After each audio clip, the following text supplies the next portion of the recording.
1일 월요일 전광성교회 새벽기도회 시작하겠습니다. 찬송가 68장 찬양하겠습니다.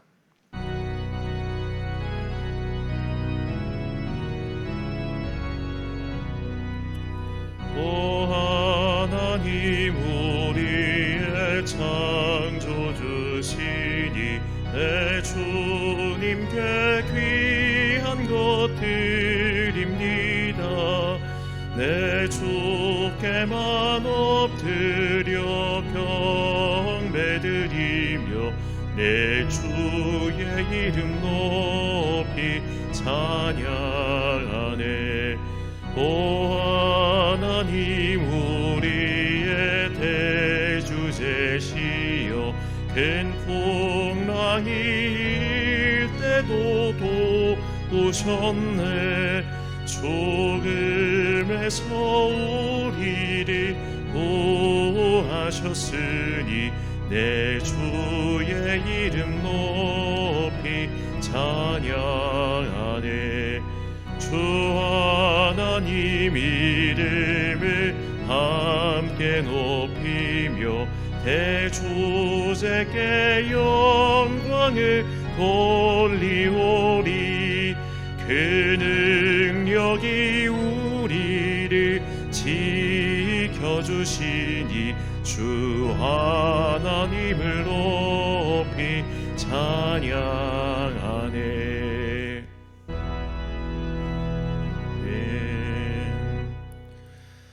오늘 우리에게 주신 하나님의 말씀 창세기 1장 1절부터 31절까지의 말씀입니다. 창세기 1장 1절부터 31절까지의 말씀 이제 봉독하겠습니다. 하나님의 말씀 경청하십시오. 태초에 하나님이 천지를 창조하셨다. 땅이 혼돈하고 공허하며 어둠이 깊음 위에 있고 하나님의 영은 물 위에 움직이고 계셨다. 하나님이 말씀하시기를 빛이 생겨라 하시니 빛이 생겼다. 그 빛이 하나님 보시기에 좋았다. 하나님이 빛과 어둠을 나누셔서 빛을 낮이라고 하시고 어둠을 밤이라고 하셨다. 저녁이 되고 아침이 되니 하루가 지났다. 하나님이 말씀하시기를 물 한가운데 창공이 생겨 물과 물 사이가 갈라져라 하셨다. 하나님이 이처럼 창공을 만드시고서 물을 창공 아래에 있는 물과 창공 위에 있는 물로 나누시니 그대로 되었다. 하나님이 창공을 하늘이라고 하셨다. 저녁이 되고 아침이 되니 이튿날이 지났다. 하나님이 말씀하시기를 하늘 아래에 있는 물은 한 곳으로 모이고 뭇은 드러나거라 하시니 그대로 되었다. 하나님이 묻을 땅이라고 하시고 모인 물을 바다라고 하셨다. 하나님 보시기에 좋았다. 하나님이 말씀하시기를 땅은 푸른 우물 돋아나게 하여라. 씨를 맺는 식물과 씨 있는 열매를 맺는 나무가 그 종류대로 땅 위에서 돋아나게 하여라 하시니 그대로 되었다. 땅은 푸른 우물 돋아나게 하고 씨를 맺는 식물을 그 종류대로 나게 하고 씨 있는 열매를 맺는 나무를 그 종류대로 돋아나게 하였다. 하나님 보시기에 좋았다. 저녁이 되고 아침이 되니 사흘날이 지났다. 하나님이 말씀하시기를 하늘 창공에 빛나는 것들이 생겨서 낮과 밤을 가르고 계절과 날과 해를 나타내는 표가 되어라. 또 하늘 창공에 있는 빛나는 것들은 땅을 환히 비추어라 하시니 그대로 되었다. 하나님이 두 큰 빛을 만드시고 둘 가운데서 큰 빛으로는 낮을 다스리게 하시고 작은 빛으로는 밤을 다스리게 하셨다. 또 별들도 만드셨다. 하나님이 빛나는 것들을 하늘 창공에 두시고 땅을 비추게 하시고 낮과 밤을 다스리게 하시며 빛과 어둠을 가르게 하셨다. 하나님 보시기에 좋았다. 저녁이 되고 아침이 되니 나흔날이 지났다. 하나님이 말씀하시기를 물은 생물을 번성하게 하고 새들은 땅 위 하늘 창공으로 날아다녀라 하셨다. 하나님이 커다란 바다 짐승들과 물에서 번성하는 움직이는 모든 생물을 그 종류대로 창조하시고 날개 달린 모든 새를 그 종류대로 창조하셨다. 하나님 보시기에 좋았다. 하나님이 이것들에게 복을 베푸시면서 말씀하시기를 생육하고 번성하여 여러 바닷물에 충만하여라. 새들도 땅 위에서 번성하여라 하셨다. 저녁이 되고 아침이 되니 닷새 날이 지났다. 하나님이 말씀하시기를 땅은 생물을 그 종류대로 내어라. 집짐승과 기어다니는 것과 들짐승을 그 종류대로 내어라 하시니 그대로 되었다. 하나님이 들짐승을 그 종류대로 집짐승도 그 종류대로 들에 사는 모든 길짐승도 그 종류대로 만드셨다. 하나님 보시기에 좋았다. 하나님이 말씀하시기를 우리가 우리의 형상을 따라서 우리의 모양대로 사람을 만들자. 그리고 그가 바다의 고기와 공중의 새와 땅 위에 사는 온갖 들짐승과 땅 위에 기어다니는 모든 길짐승을 다스리게 하자 하시고, 하나님이 당신의 형상대로 사람을 창조하셨으니 곧 하나님의 형상대로 사람을 창조하셨다. 하나님이 그들을 남자와 여자로 창조하셨다. 하나님이 그들에게 복을 베푸셨다. 하나님이 그들에게 말씀하시기를 생육하고 번성하여 땅에 충만하여라. 땅을 정복하여라. 바다의 고기와 공중의 새와 땅 위에서 살아 움직이는 모든 생물을 다스려라 하셨다. 하나님이 말씀하시기를 내가 온 땅 위에 있는 씨 맺는 모든 채소와 씨 있는 열매를 맺는 모든 나무를 너희에게 준다. 이것들이 너희의 먹거리가 될 것이다. 또 땅 위의 모든 짐승과 공중의 모든 새와 땅 위에 사는 모든 것 곧 생명을 지닌 모든 것에게도 모든 푸른 풀을 먹거리로 준다 하시니 그대로 되었다. 하나님의 손수 만드신 모든 것을 보시니 보시기에 참 좋았다. 저녁이 되고 아침이 되니 엿새 날이 지났다. 아멘. 만물의 으뜸을 경배하라 라는 제목으로 하나님의 말씀 선포하겠습니다. 중세 유럽의 철학의 사조 그리고 또 신학의 사조 중에 스콜라 신학이라는 한 분과가 있습니다. 스콜라라는 단어 자체가 이 라틴어로 학자를 뜻하기에 이 신학은 그 이름부터 굉장히 철학적이고 사변적인 경향성이 강합니다. 스콜라 신학은 시간이 지나서 지나치게 사변적인 경향성을 갖게 되었고 그 때문에 후대에는 평가가 그리 좋지 못합니다. 하지만 그들이 누구보다도 진지하게 하나님을 묵상했으며 그분을 이해하기 위해 노력했다는 점을 부인하기는 어려울 것입니다. 이 스콜라 신학의 문을 연 사람이 캔터베리의 안셀무스입니다. 11세기 중반 이탈리아에서 태어나 영국 캔터베리의 대주교가 된 이 인물은 인간의 이성으로 신의 존재 증명을 시도한 사람으로 유명하지요. 이것을 소위 안셀무스의 신존재 증명이라고 말합니다. 자, 이 증명 방식의 한계와 문제점을 지적하면 철학 강의가 될 뿐만 아니라 저도 그걸 제대로 설명할 자신이 없기에 이 새벽 시간에는 적절치 않겠습니다. 안셀무스가 이런 신존재 증명에 도전하게 된 것은 아리스토텔레스의 철학 때문입니다. 아리스토텔레스는 만물의 제1원인을 제시합니다. 모든 운동 에너지는 그 시발점이 있죠. 이것을 우주 창조론에 빗대면 빅뱅 이론이 이에 해당한다고 볼 수 있습니다. 최초의 어떤 에너지의 시작이 있었다는 겁니다. 이 에너지의 시작에 대해서 아리스토텔레스는 따로 명명하지 않았습니다만 그의 주장에 영향을 받은 기독교 신학자들은 이 만물의 제1원인이 바로 성경이 말하는 하나님이다라고 설명하죠. 이런 그의 철학에 영향을 받아 스콜라 신학자들은 자기 나름의 방식으로 제1원인인 하나님을 설명하였습니다. 신학자들이 만물의 제1원인설을 신학적 논증의 근거로 삼을 때 사용한 본문이 바로 오늘 본문 1절 말씀입니다. 너무나 유명해서 거의 모든 기독교인들이 외우고 있는 말씀이죠. 태초에 하나님이 천지를 창조하시니라. 아멘. 자, 당시 스콜라 신학자들, 그러니까 안셀무스와 같이 이 신존재 증명에 특히 열을 올렸던 신학자들은 이 태초에라는 단어에 주목했습니다. 이 단어는 히브리어 레시트입니다. 이 단어의 뜻은 시작, 기원이라는 것과 함께 으뜸이라는 의미도 있습니다. 하나님께서 만물의 기원, 만물의 시작을 여셨죠. 그뿐만이 아니라 하나님은 모든 것의 으뜸이 되신다라는 것을 성경은 처음부터 우리에게 밝히고 있습니다. 그러므로 모든 만물, 즉 그분의 손으로 지음받은 모든 것들은 으뜸이신 하나님, 기원이신 하나님을 경배하고 그분께 예배를 드림이 마땅하다는 겁니다. 시편 111편 10절 말씀입니다. 여호와를 경외함이 지혜의 근본이라. 그의 계명을 지키는 자는 다 훌륭한 지각을 가진 자이니 여호와를 찬양함이 영원히 계속되리로다. 아멘. 자, 이 히브리서 오늘 이 시편 10절의 히브리어 원문을 보면 이 기원을 뜻하는 레시트가 문장의 첫 번째로 나옵니다. 지혜의 근본, 지혜의 시작, 그 으뜸이 바로 여호와를 경외하는 것이다라고 성경은 말하고 있습니다. 또 이와 같은 말씀이 잠언 1장 17절에서도 등장하죠. 마치 스콜라 신학자들이 이성을 사용해서 신의 존재 증명을 시도했던 것처럼 지각이 있고 이성이 있고 지혜가 있는 자라면 신의 존재를 부정할 수는 없다. 그러니 신의 존재를 인정하고 그에게 경배를 드려라. 이것이 성경의 가르침입니다. 그리고 하나님께서는 감사하게도 이런 신의 존재를 모두가 깨달을 수 있도록 방도를 열어주셨습니다. 기독교 초창기 신학자인 오리게네스는 이것을 가리켜 로고스의 파편이라고 불렀습니다. 바울이 남긴 로마서 말씀에서 찾은 깨달음이죠.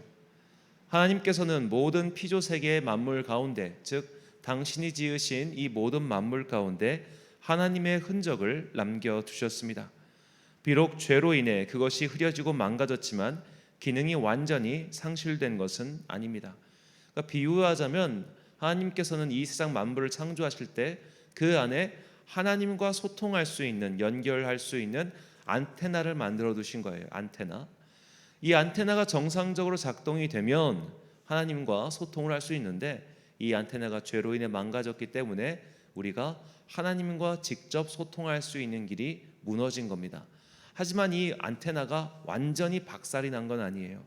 이 가끔씩 고장난 안테나도 어떻게 만지다 보면은 이 주파수를 수신할 때가 있지 않습니까? 그런 식으로 이 망가져 있는, 즉 로고스의 파편과 같은 그 작은 것이라 할지라도 우리가 나름대로 지각을 가지고 이성을 사용해서 우리는 신의 존재에까지는, 신이라는 것이 분명히 존재하고 있구나까지는 갈 수 있다는 겁니다. 그런데 이 존재가 바로 성경이 말하는 여호와 하나님이다라는 것을 인정하게 되는 것은 별개의 사건이라는 거죠. 세상을 창조하고 만물의 기원이자 으뜸이 되는 어떤 존재에 대한 인정과 깨달음은 모든 인간에게 열려 있는 길입니다. 이것은 지성을 사용해서, 이성을 사용해서, 지각을 사용해서도 이룰 수 있는 길이죠. 하지만 이것이 구원에 이르는 길은 아닙니다. 이렇게 만물의 기원이 바로 여호와 하나님이시며 그 하나님께서 성자 예수님을 보내셨다는 것은 이성과 지성의 영역이 아닌 믿음과 은혜의 영역입니다. 이것은 예수님께서 베푸시는 은혜를 통하여 확실히 받아들이게 되는 진리죠. 요한일서 5장 20절 말씀입니다. 또 아는 것은 하나님의 아들이 이르러 우리에게 지각을 주사 우리로 참된 자를 알게 하신 것과 또한 우리가 참된 자 곧 그의 아들 예수 그리스도 안에 있는 것이니 그는 참 하나님이시요 영생이시라. 아멘.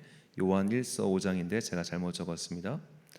자, 이 두 단계, 즉 우리가 하나님을 자각하고 그리고 하나님께서 그의 아들 예수 그리스도를 보내셨다는 것, 이 두 가지를 믿음으로 받아들이고 깨달을 때 우리는 비로소 구원받는 주님의 자녀, 하나님 나라의 백성이 되는 것이죠. 한 가지로만은 절대로 되지 않는다는 겁니다. 그러니까 내가 이 세상을 창조한 어떤 신적인 존재가 있어, 여기서 멈추면 나에겐 구원이 오지 않아요. 이 세상을 창조한 어떤 신적인 존재가 있어, 이런 것은 철학자나 과학자에게도 충분히 논증 가능한 일입니다. 창조주 하나님과 성자 예수님 그리고 영이신 성령님의 임재를 통해 우리는 믿음을 선물로 받았고 그리스도인이 되었습니다. 이처럼 으뜸이시고 시작이시고 기원이신 하나님을 믿게 된 그리스도인들은 그렇다면 앞으로 무엇을 해야 할까요? 하나님께서는 우리에게 바로 첫 열매를 요구하십니다. 출애굽기 23장 19절 상반절 말씀입니다. 내 토지에서 처음 거둔 열매의 가장 좋은 것을 가져다가 너의 하나님 여호와의 전에 드릴지니라. 아멘. 자, 여기서 처음 거둔 열매의 이 처음이 바로 레시트입니다. 자, 이 레시트란 단어는 그냥 단순히 시작, 어떤 처음, 이걸 넘어서 그러니까 궁극적인 처음, 태초, 굉장히 그런 의미가 강하게 있는 단어입니다.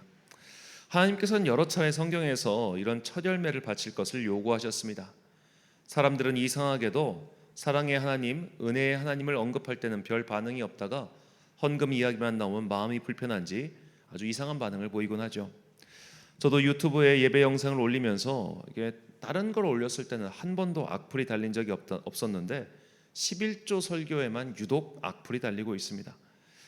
그 악플 내용을 보면 사실 이분들이 설교를 듣지도 않았어요. 읽지도 않았는데도 그냥 제목에 11조라는 게 딱 들어가 있으니까 막 거기다가 이 막 온갖 욕을 써놓더라고요. 물론 제가 이제 그런 댓글 기능은 그래서 차단을 해놨습니다. 저는 이 모습을 볼 때마다 참 돈을 사랑하는 사람들이기에 이렇게 찔려서 반응을 하는구나라는 생각을 지울 수가 없습니다. 하나님께서 돈을 사랑하셔서 우리의 것을 빼앗기 위해 첫 열매를 요구하는 것이 아니죠. 첫 열매, 첫 월급, 첫 소산 등을 한번 잘 생각해 보십시오. 첫 번째로 거둔 수확이 과연 많은 수확물일까요? 농사를 지어도 첫 번째 열매는 작업자의 숙련도 문제 등도 포함하여 그 소출이 그닥 좋지 않습니다. 심지어 제가 정확하게 기억은 안 나는데 어떤 분께서 농사를 지을 때 그 땅에서 첫 번째로 나온 그 소산물은 그냥 버린대요. 상품 가치가 없어서. 그건 그냥 지력을 북돋는 데 쓸 뿐이지 어디다 팔 수가 없다, 그렇게 말씀을 하시더군요. 자, 직장 생활하는 직장인이 첫 번째 월급을 많이 받겠습니까? 마지막 월급을 많이 받겠습니까? 첫 번째 월급은 아마도 정말 가장 그가 그 직장에 있는 한 받을 수 있는 가장 낮은 월급일 겁니다. 가장 적은 월급이죠. 그러니까 하나님께서 우리에게 첫 열매를 요구하셨다는 것은 우리에게 많은 것을 요구하신 것이 아니라 우리의 진심, 우리의 정성, 내가 이 모든 것들을 행했다는 것을 잊지 마라 라고 하는 그런 마음의 의미이지 재물적인 의미가 아니라는 겁니다. 지각이 있는 인간으로서 첫 걸음은 하나님을 인정하는 것이며, 은혜를 입은 인간으로서 첫 걸음은 구세주 예수 그리스도를 내 주인으로 모시는 것이죠. 하나님은 강도가 아닙니다.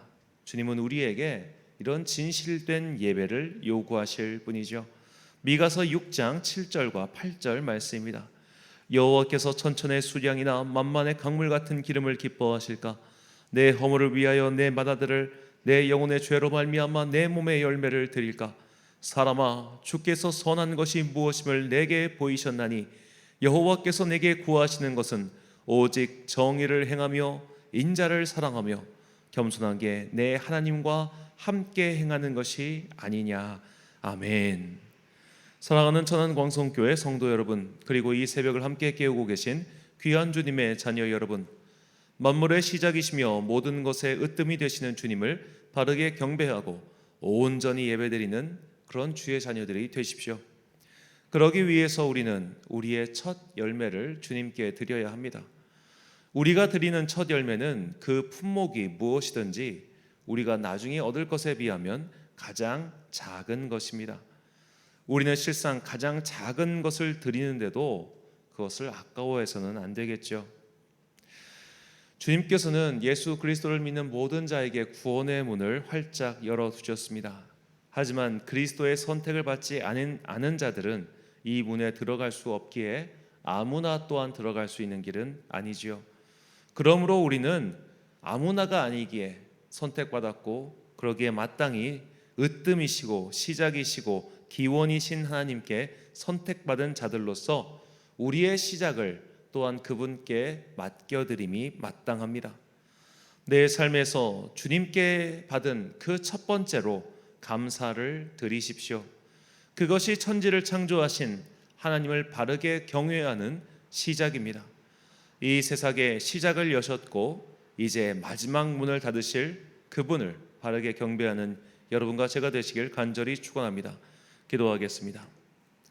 사랑과 은혜가 충만하신 아버지 하나님, 오늘 우리가 살고 있는 이 땅의 모든 시작, 시간의 시작, 만물의 시작은 모두 주님께로부터 비롯되었음을 고백합니다. 주님께서 이 세상과 온 우주와 그리고 나를 창조하셨습니다. 이 창조주 하나님의 놀라운 사역을 우리가 감히 부인할 길이 없사오니 이제 우리의 마음속에 있는 의심과 그리고 자꾸만 주님을 부정하려고 하는 그 악한 마음을 모두 제하여 주시고, 하나님의 아들 예수 그리스도를 온전히 믿을 수 있는 그분께서 베풀어 주신 그 사랑의 비단에 이제는 내 영혼의 빗장을 열고 들어갈 수 있는 그 한 걸음대는 오늘 하루가 되게 하여 주옵소서. 창조주 하나님과 그분께서 보내주신 성자 예수님과 또 그분들과 함께 활동하시는 성령 하나님을 우리 안에 온전히 믿음으로 받아들일 때 우리의 삶은 마땅히 주님께 예배드리고 경배하는 삶이 된다는 것을 깨닫게 하시니 또한 감사합니다. 우리가 주님께 올바른 경배를 드리기 위하여 내 삶의 첫 번째 것을 주께 드리고자 합니다. 주님께서 많은 것을 우리에게 요구하시기 위해 첫 열매를 바치라고 하신 것이 아님을 깨닫게 하시니 감사합니다. 주님께서는 너희의 시작이 바로 나로 말미암았다. 그러니 너희는 이것을 반드시 기억하고 나에게 예배를 드려라 라고 말씀하시기 위해 우리의 첫 번째 소산을 요구하신 것을 우리가 깨닫게 되었습니다. 이제 내 삶에서 내가 무엇을 하든지 그 첫 번째 것을 주님께 드리는 것을 아까워하지 않는 당신의 자녀 되게 하여 주옵소서. 그것은 실상 내가 앞으로 얻을 것들에 비하면 가장 적은 것이기에 이 적은 것을 아까워하다가 오히려 주님을 섭섭하게 하는 그런 어리석음을 범치 않게 하여 주옵소서. 우리의 삶 속에서 모든 것의 시작이시며 기원이신 주님을 날마다 경배하고 나의 시작과 끝이 주님의 손에 달려 있음을 항상 기억하고 당신의 나라를 향하여 오늘도 올곧게 걸어가는 주님의 권속들 되기를 소망하며 이 모든 말씀 우리에게 구원의 문을 열어주신 예수 그리스도의 이름으로 기도드립니다. 아멘. 오늘의 기도 제목입니다. 만물의 시작이신 창조주 하나님의 사역을 묵상해 보십시오. 특별히 오늘 본문에 나온 1장에 나온 그 창조의 순서들을 한번 머릿속으로 그려보시면 참 좋겠습니다. 으뜸이신 하나님께 드려야 하는 나의 으뜸, 나의 시작은 무엇입니까? 혹시 그것을 드리지 못하고 있다면 그 이유는 무엇인가요? 주님 앞에서 진솔하게 나의 어려움을 토로하시고 담을 구하십시오. 오늘 주신 말씀의 기도의 제목 가지고 묵상과 기도에 힘쓴 하루 되시길 바랍니다. 기도하겠습니다.